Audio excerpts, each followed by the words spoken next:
হে WhatsApp viewers, উইরিভার্স থেকে আমি ঠিকই ধরেছেন, আমি আহমাদ ফিরোজ শেড করেছি আর কি। আজকে আমার সাথে আছে মেহেদি হাসান ভাই। আজকে আমরা ভিডিও করবো অ্যাকচুয়ালি উইন্ডোজ 10-এর ইমপ্রেশন নিয়ে আর কি। উইন্ডোজ 10-এ কী কী ফিচার এসেছে এটা আসলে মেহেদি ভাই ডিটেলস বলবে আপনাদেরকে। মেহেদি ভাই ভিউয়ার্সদের হাই বলুন।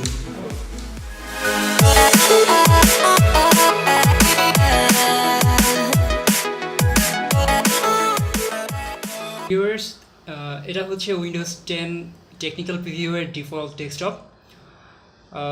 উইন্ডোজ 8 থেকে শুরু করে মাইক্রোসফট যেটা ইন্ট্রোডিউস করেছে, আমরা যেগুলোকে চিনি মেট্রো অ্যাপ নামে বা মডার্ন অ্যাপস, উইন্ডোজ 10 সেটার কিছু ইমপ্রুভমেন্ট নিয়ে এসেছে এবং উইন্ডোজ 10 মূলত একটা ইউনিভার্সাল ওএস হিসেবে পরিচিতি নিয়ে আসতে যাচ্ছে। উইন্ডোজের ফোন, উইন্ডোজ ট্যাবলেট এবং উইন্ডোজের ডেস্কটপ বা ল্যাপটপ সবগুলোতে মোটামুটি একই ধরনের একটা এক্সপিরিয়েন্স দেওয়ার প্রয়াসেই করে যাচ্ছে মাইক্রোসফট। আর এর পাশাপাশি একটা বড় ধরনের পরিবর্তন এসেছে মাইক্রোসফটে বা উইন্ডোজে, সেটা হচ্ছে এরা এদের কর্পোরেট একটা লুক থেকে এরা আস্তে আস্তে স্টার্ট আপের দিকে সরে আসছে। অনেকটা আগে যেমনটা হতো যে তারা তাদের নিজস্বতা নিয়ে সবসময় থাকার চেষ্টা করতো, তাদের নিজস্ব অনেকটা যেটা আমরা বলতে পারি যে অনেকটা গোড়ামি নিয়ে থাকতো, সেটার পরিবর্তন ঘটতে শুরু করেছে। উইন্ডোজ 8 বা 8.1-এ ইউজারদের অনেক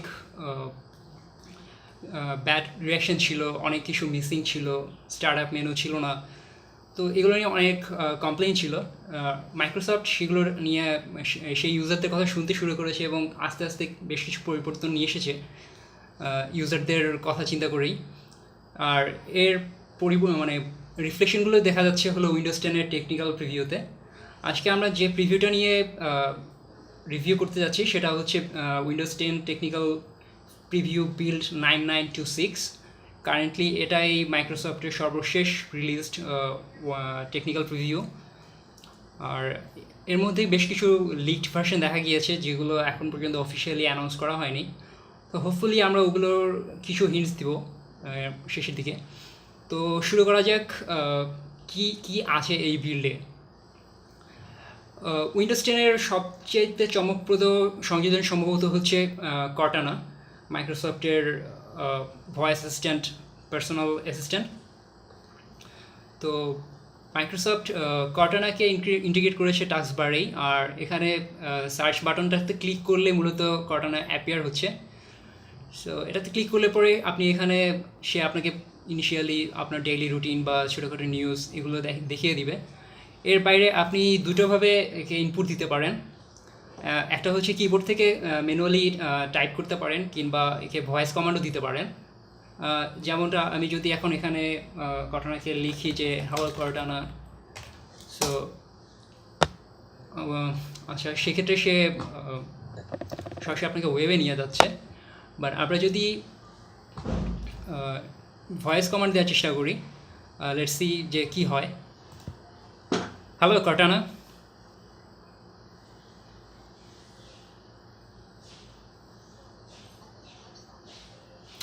দেখা যাচ্ছে যে কর্টানা ডেস্কটপে বা ল্যাপটপে এখন পর্যন্ত আসলে অতটা ইমপ্রুভ করতে পারেনি। সো ভয়েস ডিটেকশন সম্ভবত মাইক্রোফোনের সমস্যা, কিন্তু সে প্রপার একটা রেসপন্স দিতে পারেনি। মাইক্রোসফট কাজ করে যাচ্ছে কর্টানার আরও ইমপ্রুভমেন্টের জন্য ডেস্কটপে বা ল্যাপটপ ওদের ওয়েস্টটাতে। ফোনে কর্টানা অলরেডি বেশ ভালোই কাজ করে যাচ্ছে। যাই হোক, এর পরবর্তী যেটা নতুন এসেছে সেটা হচ্ছে নোটিফিকেশন সেন্টার। ম্যাক ওএসে যেটা খুব পপুলার একটা জিনিস, যে নোটিফিকেশন সেন্টার, যেখানে একসাথে অনেকগুলো নোটিফিকেশন আপনি দেখতে পারবেন। উইন্ডোজ 8-এ বা 8.1-এ এই জিনিসটা ছিল না। যেটা ছিল সেটা হচ্ছে ইন্ডিভিজুয়াল নোটিফিকেশানস, এবং এটা খানিকটা বিরক্তিকর ছিল। তো উইন্ডোজ 10-এ এসে বেশ ইমপ্রুভমেন্ট করেছে। ওরা নিয়ে এসেছে নোটিফিকেশন সেন্টার, একসাথে সমস্ত নোটিফিকেশনগুলো এখানে দেখা যাবে এক বাই এক, একের পর এক, এবং এগুলো অ্যাপ্লিকেশন ওয়াইজ ক্যাটাগরি করা থাকে। সো নোটিফিকেশনগুলোর ভিতর মানে নোটিফিকেশনগুলো চেক করা অনেকটা ইজি হয়ে যায়। নোটিফিকেশন সেন্টারের সাথে আরেকটা যে জিনিস অ্যাড করা হয়েছে, যেটা উইন্ডোজ ফোনে সম্প্রতি যোগ করা হয়েছে, যে কুইক সেটিংস অপশনস। যেমন এখানে দেখা যাচ্ছে যে tablet mode, display, connect and all settings. বা এটাকে একটু এক্সপ্যান্ড করলে আরও কিছু এক্সট্রা সেটিংস পাওয়া যাবে, যেমন এয়ারপ্লেন মোড, লোকেশন, ভিপিএন এবং ওয়াইফাই সেটিংস। তো এটা সুবিধা হচ্ছে যে আপনি খুব শর্টকাট সিস্টেমেই আপনি ওয়াইফাই চাইলে হয়তো ওয়াইফাই সেটিংসটা অফ করে দিতে পারবেন। আমি চাইলে এখানে ক্লিক করলে ওয়াইফাই অফ হয়ে যাচ্ছে, আবার ক্লিক করলে ওয়াইফাই টার্ন অনও হয়ে যাবে। আর একইভাবে ডিসপ্লে সেটিংস বা প্রজেক্টর বা এক্সটার্নাল মনিটর যদি আপনি কানেক্ট করতে চান সেটা করতে পারবেন। আর এর বাইরে যেটা করা হয়েছে যে সেটিংস প্যানেল, উইন্ডোজ 10 তার কন্ট্রোল প্যানেল বা সেটিংসটাকে সম্পূর্ণভাবে রিডিজাইন করে ফেলেছে। ওরা সম্পূর্ণটা চেঞ্জ করে নিয়ে এসেছে একটা মেট্রো বা মডার্ন অ্যাপ ইন্টারফেসের মধ্যে। সেটা দেখতে হচ্ছে অনেকটা এরকম। আর এখান থেকে আপনি চাইলে, এটার একটা চমৎকার ফিচার যেটা আমার কাছে বেশ ভালো লেগেছে সেটা হচ্ছে যে এটা অনেকটা রেসপন্সিভ বা রিসাইজেবল। সো আপনি যদি এটা মোটামুটি ফুল স্ক্রিন মোডে আছে বা ফুল স্ক্রিন রাখলে এভাবে দেখা যাবে। যদি কিন্তু আপনি যদি চান যে এটা একটু ছোটো করে রাখতে, সেক্ষেত্রে আপনি যদি ছোটো করেন সে অটোমেটিকভাবে রিসাইজ করে নেবে এবং ইন্টারফেসটা সেভাবে চেঞ্জ হয়ে যাবে। পাশাপাশি আপনি চাইলে এখানের অপশনগুলো এভাবে আসতেছে, বাম পাশে আপনার অপশনগুলো থাকবে 1 by 1, আপনি এখান থেকে সেটিংস চেঞ্জ করতে পারবেন। এরপরে so let's talk about the next feature. সেটা হচ্ছে যে উইন্ডোজ 10-এ কিছু সাপোর্ট নতুন অ্যাড করা হয়েছে, যেমন অডিও ফাইলের ক্ষেত্রে উইন্ডোজ 10-এ অ্যাড করা হয়েছে ফ্ল্যাগ সাপোর্ট। আই থিঙ্ক যে ফ্ল্যাগ সম্পর্কে আমরা সবাই জানি মোটামুটি। ফ্ল্যাগ হচ্ছে একটা ওপেন সোর্স কোডেক যেটা আনকম্প্রেসড অডিও ফাইল প্লে করতে পারে। তো এর আগে উইন্ডোজে এই কোডেকটা কখনোই ছিল না। ওরা রিসেন্টলি এই ফাইল সিস্টেমটা অ্যাড করেছে উইন্ডোজ মিডিয়া প্লেয়ারের সাথে। সো সেক্ষেত্রে এইভাবে আপনি আসলে ফ্ল্যাগ অডিওগুলো কোনো রকম কোডেক ছাড়াই চালাতে পারবেন। যেমন এটা একটা ফ্ল্যাগ অডিও দেখতেই পাচ্ছি। এটা আমি জাস্ট সিম্পলি প্লে করলে এটা উইন্ডোজ মিডিয়া প্লেয়ার দিয়ে প্লে হয়ে যাবে। আর এর বাইরে উইন্ডোজ মিডিয়া প্লেয়ারে অ্যাড করা হয়েছে হলো এমকেভি ভিডিও ফাইল সাপোর্ট।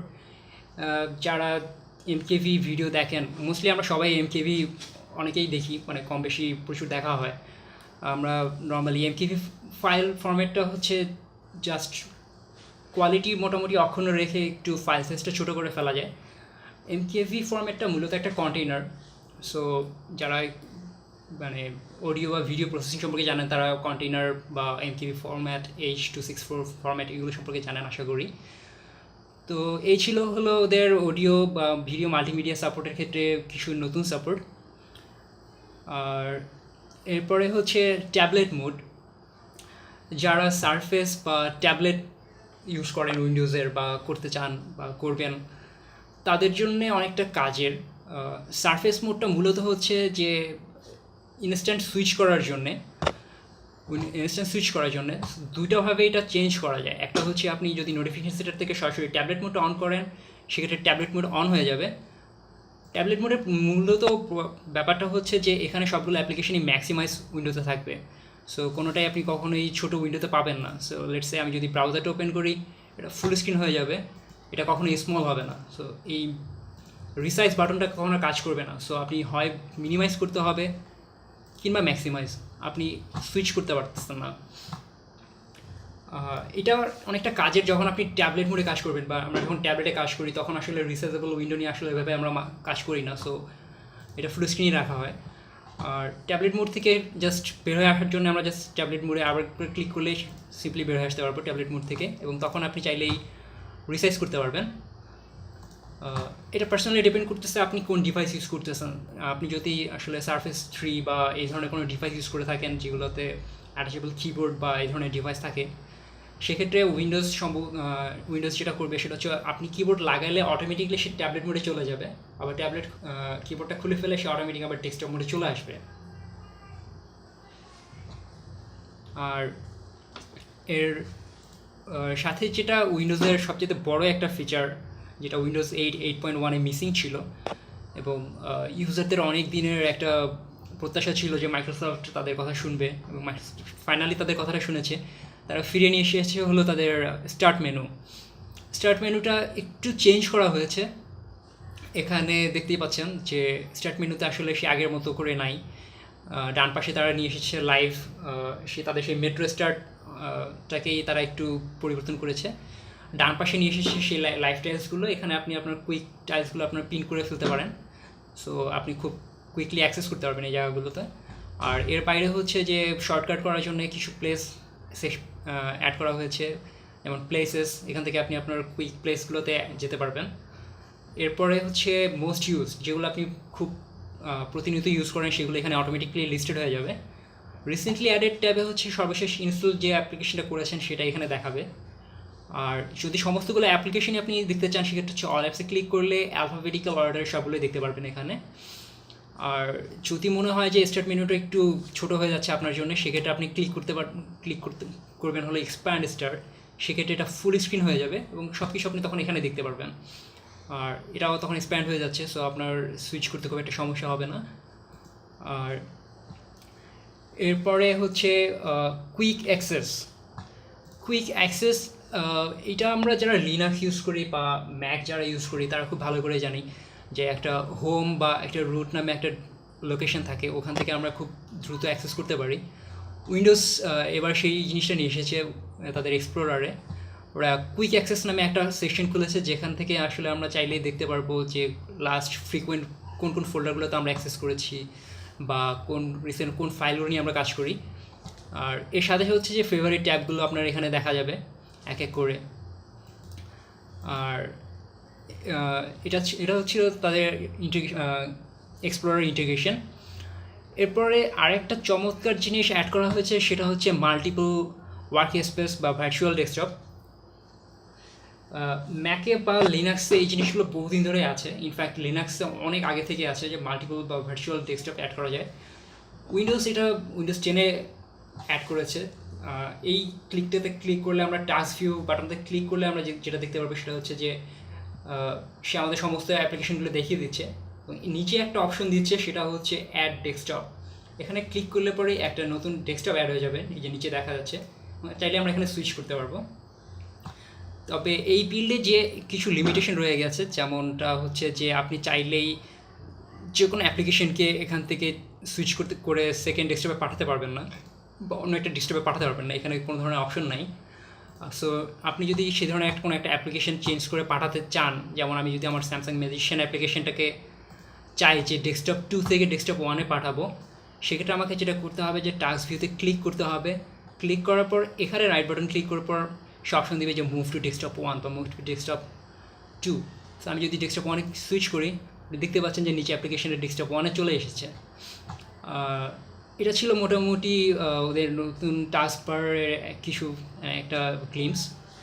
তো আমরা যেটুকু দেখেছি লিকড ভার্সনগুলোতে, সেটাতে হচ্ছে যে আপনি চাইলে এরপরে ড্র্যাগ অ্যান্ড ড্রপ করে ওয়ার্ক স্পেস চেঞ্জ করে নিতে পারবেন যে কোনো অ্যাপ্লিকেশনের জন্যে। কিবোর্ড শর্টকাটের জন্যে ওরা যেটা করতেছে সেটা হলো যে আপনি যদি নতুন ভার্চুয়াল ডেস্কটপ তৈরি করতে চান, সেক্ষেত্রে আপনাকে প্রেস করতে হবে কন্ট্রোল, উইন্ডো এবং ডি। এই 3টা বাটন চাপ দিলে সাথে সাথে সে একটা নতুন ভার্চুয়াল ডেস্কটপ ওপেন করবে এবং আপনার লাস্ট অ্যাপ্লিকেশনটাকে সে সেখানে সুইচ করে নেবে। আমরা দেখতে পাচ্ছি যে এখানে একটা নতুন অ্যাপ্লিকেশন তৈরি হয়ে গিয়েছে। আমরা যদি কারেন্ট উইন্ডোটাকে আবার ক্লোজ করতে চাই, সেক্ষেত্রে আমাদের প্রেস করতে হবে কন্ট্রোল, উইন্ডো কি এবং F4। সেক্ষেত্রে লাস্ট অ্যাপ্লিকেশনটা বন্ধ হয়ে যাবে এবং যেটা সর্বশেষ ওপেন ছিল সেই উইন্ডোতে চলে আসবে। এর বাইরে হচ্ছে যদি আর ভার্চুয়াল ওয়ার্ক স্পেসগুলোর ভিতরে টগল করার জন্য আপনাকে ইউজ করতে হবে কন্ট্রোল, উইন্ডো কি এবং লেফট বা রাইট অ্যারো। সেটা করলে আপনার হচ্ছে যে নেক্সট বা প্রিভিয়াস ওয়ার্ক স্পেস আপনি সুইচ করতে পারবেন। এটা ছিল ওদের মাল্টিপল ওয়ার্ক স্পেসের একটা কীভাবে কাজ করে সেটার একটা এক্সাম্পল। এর বাইরে মাইক্রোসফট যেগুলো অ্যাড করেছে সেটার ভিতরে হচ্ছে যে স্পার্টান ব্রাউজার। এইটা যেটা হচ্ছে যে ওদের সম্পূর্ণ নতুনভাবে তৈরি করা একটা ব্রাউজার। ওরা বিশ্বাস করে যে এই ব্রাউজারটা আসলে ইন্টারনেট এক্সপ্লোরারের যেসব লিমিটেশন ছিল সেই লিমিটেশনগুলোকে ক্রস করে ওভারকাম করবে। তো আমরা এখনও এই বিল্ডে এই স্পার্টানকে আমাদের সাথে পাইনি, তো আশা করা যায় নেক্সট যে বিল্ডটা রিলিজ করতে যাচ্ছে মাইক্রোসফট, সেটাতে স্পার্টান থাকবে। আর গুড নিউজ বলতে আমরা আজকে যেটা খবর পেয়েছি টুইটারের বিভিন্ন সোর্সের থ্রুতে, সেটা হচ্ছে যে মাইক্রোসফট ইন্টারনেট এক্সপ্লোরারকে কিল করতে যাচ্ছে, অর্থাৎ তারা ফাইনালি ইন্টারনেট এক্সপ্লোরারকে ছেড়ে দিতে যাচ্ছে তাদের। সো যারা ডেভেলপার তাদের জন্য I think it's a good news. তাদের ডেভেলপমেন্ট বেশ খানিক ইজি হয়ে যাবে, স্পেশালি ফ্রন্ট এন্ড ডেভেলপারদের জন্য। দেখা যাক স্পার্টান কী নিয়ে আসে আমাদের জন্য। আশা করা যায় বেশ ভালো কিছুই হয়তো করবে। এর বাইরে মাইক্রোসফটের নতুন যেসব ফিচার অ্যাড করা হয়েছে সেগুলো হচ্ছে এক্সবক্স অ্যাপ বা ওদের ফটো অ্যাপ। তো ফটো অ্যাপে ওরা আসলে খুব বেশি কিছু পরিবর্তন ওইভাবে রাখেনি। ফটো অ্যাপ জাস্ট আপনি যদি দেখতে চান, জাস্ট ওরা কিছু ক্লিপস রেখেছে। সুবিধার মধ্যে ওরা ওদের এডিটিং ফিচারগুলোতে বেশ কিছু ইমপ্রুভমেন্ট নিয়ে এসেছে। আমরা চাইলেই হচ্ছে যে এখান থেকে আগের মতো প্রিভিয়াস নেক্সট করতে পারতেছি, আর এখান থেকে চাইলে আমরা কুইক টাচ বা এডিট করার অপশনগুলো পাচ্ছি। এডিট করার ক্ষেত্রে ওরা আগের ফিচারগুলোকে একটু ইমপ্রুভ করেছে, একটু এনহ্যান্স করেছে। এনহ্যান্সটা মূলত হচ্ছে যে একটু আউট অফ ফিক্স টাইপের। সো কম্পিউটার নিজেই তার সেটিংসগুলো ক্যালকুলেট করে আপনার জন্য এনহ্যান্স করে দিবে। এটা ছিল মোটামুটি ওদের নিউ অ্যাপের একটা প্রিভিউ। আর ফটো অ্যাপটা মূলত ওদের ওয়ান ড্রাইভে যে ইমেজগুলো থাকে সেটা অটোমেটিকলি সে সিঙ্ক করবে, ওর সাথে সে ইন্টিগ্রেট করে রাখে। অনেকটা আইফটো অ্যাপ বা আইক্লাউড যারা ইউজ করছেন অনেকটা তাদের মতো করেই। এর বাইরে নতুন বেশ কিছু ফিচার রয়েছে যেগুলো এখনও আসেনি, নেক্সট বিল্ডগুলোতে আসবে এরকম একটা হিন্টস পাওয়া গিয়েছে। যেমন মাইক্রোসফট উইন্ডোজ তাদের ইনস্টলেশন স্ক্রিনটা চেঞ্জ করতে যাচ্ছে। সো আমরা উইন্ডোজ 8, 8.1, 10 এখন পর্যন্ত যে বিল্ডটা ইউজ করছি সেগুলোর ইনস্টলেশন উইন্ডো অনেকটা সেম ছিল। সো মোটামুটি একটা উইন্ডোজ লোগো এবং তার কিছু প্রসেস, বাই ডিফল্ট কিছু প্রসেস দেখাচ্ছিল। নতুন ইনস্টলেশন উইন্ডোতে যেটা একটা সার্কুলার উইন্ডো আসছে, পার্সেন্টেজ দেখানো হচ্ছে যে কতটুকু আগাচ্ছে। সো আমরা সম্ভবত চেষ্টা করবো এটার স্ক্রিনশটটা অ্যাড করে দেওয়ার। আর এর সাথে এখন কারেন্টলি যে নেটওয়ার্ক সেটিংসগুলো কাজ করছে সেগুলো বেশ খানিকটা বাগি। সো যেমনটা ওয়াইফাই যদি আপনি পিসি রিবুট করেন অনেক সময় অটোমেটিকলি রিকানেক্ট করে না, বা অনেক সময় দেখা যায় যে এখানে মেনুটা আসলে খুঁজে পাওয়া যায় না। যেমন আমার এখন দেখাচ্ছে যে গিক হাউসে কানেক্টেড, কিন্তু আমি চাইলে এটা আমাকে কানেক্ট করার জন্য প্রতিবার এই সেটিংস আসতে হচ্ছে। যে আগে একটা অপশন ছিল যে ডান পাশ থেকে স্ক্রিনটা চলে আসতো, এটা এখনও আসে, বাট কিন্তু এটার শর্টকাট এখন আমরা পাইনি। তো এই জিনিসটা বেশ কিছু ইমপ্রুভমেন্ট নিয়ে কাজ করতেছে, বা অটো রিকানেক্ট নিয়ে, ওয়াইফাই রিকানেক্ট নিয়ে বেশ কিছু ইমপ্রুভমেন্ট নিয়ে কাজ করতেছে ওরা। নতুন আরও ফিচারের মধ্যে যেটা আসতে যাচ্ছে সেটা হলো নোটিফিকেশন সেন্টার। এখন পর্যন্ত আমরা যেটা পাচ্ছি সেটা হচ্ছে হোয়াইট কালার। তো মাইক্রোসফট সম্ভবত নতুন একটা স্কিম নিয়ে আসতেছে, কালার স্কিম, সেটাতে সম্ভবত কালো থাকবে। আর এর পাশাপাশি পরবর্তী বিল্ডে স্টার্ট মেনুটাকে তারা ট্রান্সপারেন্ট করতে যাচ্ছে। তো আমরা লিক ভিডিওতে অলরেডি দেখেছি যে স্টার্ট মেনুটা বেশ খানিক ট্রান্সপারেন্ট আছে। তো মোটামুটি এই ছিল বিল্ড নাম্বার 9926-এর প্রিভিউ। আর সামনের প্রিভিউ হয়তো এই উইকের শেষের দিকেই রিলিজ হয়ে যাবে। আমরা আপনাদেরকে বিল্ড 9926-এর ডাউনলোড লিঙ্ক নিচের লিঙ্কে দিয়ে দিব। আর পরবর্তী রিলিজগুলো মোটামুটি একই লিঙ্ক থেকে পাওয়া যাবে হোপফুলি। আর যদি সেক্ষেত্রে না হয় সেক্ষেত্রে আমরা সেই লিঙ্কটা আপডেট করে দিব পার্সোনালি। তো ওভারঅল এই ছিল আমাদের উইন্ডোজ 10 টেকনিক্যাল প্রিভিউর বিল নাম্বার 9926 এর একটা মোটামুটি রিভিউ। তো আর হ্যাঁ, একটা জিনিস বলতে ভুলে গিয়েছিলাম, সেটা হচ্ছে যে মাইক্রোসফট প্রমিস করেছিল যে তাদের কমান্ড প্রম্পট যেটা রয়েছে ওদের কনসোল, সেটাতে Ctrl+C বা Ctrl+V shortcut keyboard shortcut add করবে। স্যাডলি আমি বিল্ড নাম্বার 9926 আমি এই জিনিসটা পাইনি। সো বেসিকলি Ctrl+C বা Ctrl+V প্রেস করলে আমাকে আসলে ওদের বেসিক এগুলোই দেখাচ্ছে, নতুন কিছু এখন পর্যন্ত নেই। সো হোপফুলি নেক্সট বিল্ডে আমি এই জিনিসটা নতুন করে পাওয়া যাবে আশা করি। সো এনিওয়ে, এটাই ছিল উইন্ডোজ 10-এর একটা মোটামুটি রিভিউ। তো আই হোপ যে মোটামুটি বেশ কিছু সমস্যাও এড়িয়ে যেতে পারবে। আর গুড নিউজ হচ্ছে যাদের উইন্ডোজ 7 বা উইন্ডোজ 8 বা 8.1 জেনুইন কি বা জেনুইন ইউজার ছিলেন তাদের জন্যে উইন্ডোজ 10 ফ্রি রিলিজ দিচ্ছে মাইক্রোসফট। প্রথম 1 বছর পর্যন্ত। সো বেসিক্যালি যাদের উইন্ডোজ ফোন বা উইন্ডোজ জেনুইন কি রয়েছে উইন্ডোজ 7 বা 8-এর, তারা প্রথম 1 বছরের মধ্যে যদি উইন্ডোজ 10-এ আপগ্রেড করেন তাহলে তারা হচ্ছে ওয়েসটা সম্পূর্ণ ফ্রি আপগ্রেড করতে পারবেন। আর যদি সেক্ষেত্রে না করেন 1 বছরের মধ্যে, সেক্ষেত্রে আপনাকে পরবর্তীতে কিনতে হবে। মাইক্রোসফট এটা একটা ভালো ফ্লেক্সিবিলিটি দিয়েছে নতুন ইউজার বা উইন্ডোজ ফোন ইউজারদের জন্য। সো এই ছিল মোটামুটি আমাদের ওভারঅল রিভিউ। সো আশা করি ভালো থাকবেন। ভিডিওটি ভালো লেগে থাকলে অবশ্যই থামস আপ দেবেন আর সাবস্ক্রাইব করতে ভুলবেন না। আর পরবর্তী ভিডিওতে আমরা কি ভিডিও করব আর কি টপিকে ভিডিও করতে পারি সেটা কমেন্ট সেকশনে জানান। আমরা অবশ্যই ফিডব্যাক নিব আপনাদের কাছ থেকে। আপনাদের ফিডব্যাক আমাদের কাছে খুবই গুরুত্বপূর্ণ। আর এটা বলে আজকে ভিডিও শেষ করছি। পরবর্তী ভিডিও দেখার আমন্ত্রণ জানালাম। ধন্যবাদ।